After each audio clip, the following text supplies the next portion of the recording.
అదానితో deal వ్యవహారంలో జగన్ రెడ్డి తప్పించుకోవడం అసాధ్యంగా కనిపిస్తుందని న్యాయ నిపుణులు అంచనా వేస్తున్నారు. దోపిడీగా అలవాటు పడిన జగన్ రెడ్డి తన అధికార శాశ్వతం అనుకున్నారు. అందుకే అడ్డగోలుగా చేసిన అవినీతిని పద్ధతిగా కూడా చేయలేదు. ఆయన లంచాలుగా తీసుకున్న 1750 కోట్లు ఎలా తరలించాలో కేంద్రం దర్యాప్తు సంస్థలు అనుకుంటే ఒక రోజులో తెలుస్తాయి. కానీ అప్పుడు అదాని లంచాలు ఇచ్చినట్లుగా ఒప్పుకోవాల్సి వస్తుంది. అది ఆయన లక్షల కోట్ల వ్యాపార సామ్రాజ్యాలను ముంచేస్తుంది. అందుకే ఈ విషయంలో ఏం జరుగుతుందో అన్నది ఆసక్తికరంగా మారింది. అయితే ఈ కేసులో జగన్ రెడ్డి చుట్టూ వలవేయడానికి, ఆయనను బయటికి రాకుండా చేయడానికి ఎన్నో రూల్స్ ఉన్నాయి. ముఖ్యంగా కేబినెట్ అనుమతి లేకుండా ఒప్పందం చేసుకోవడం.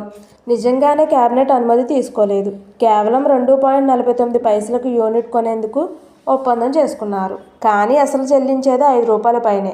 ఇక్కడే మతలబు ఉంది. నేరుగా జగన్ రెడ్డి మాత్రం ఈ డీల్స్ చేశారని, తనకేం సంబంధం లేదని అప్పటి విద్యుత్ శాఖ మంత్రి బాలినేని శ్రీనివాస్ రెడ్డి చాలా స్పష్టంగా చెప్పారు. 2 IAS అధికారులు కీలకంగా వ్యవహరించారని పివి రమేష్ తన సోషల్ మీడియా హ్యాండిల్లో ప్రకటించారు. ఇదేమీ చిన్న విషయం కాదని గవర్నర్ అనుమతి తీసుకుని కేసు నమోదు చేసి జగన్ను ప్రశ్నించి అరెస్ట్ చేసే అవకాశాలు ఉన్నాయని ప్రచారం జరుగుతుంది. ఇప్పటికే లిక్కర్ సహా అనేక కేసులు నేరుగా జగన్ రెడ్డి చేసిన అవినీతి గురించి ఆరా తీశారు. ఆ వివరాలతో కేసులు పెట్టడానికి కూడా ఏర్పాట్లు పూర్తయ్యాయి. జగన్ రెడ్డికి మరో 6 నెలల్లో హర్రర్ సినిమా ఉంటుందని, చేసిన ప్రతి తప్పుకు శిక్ష ఉంటుందని గట్టి సూచనలు కనిపిస్తున్నాయి.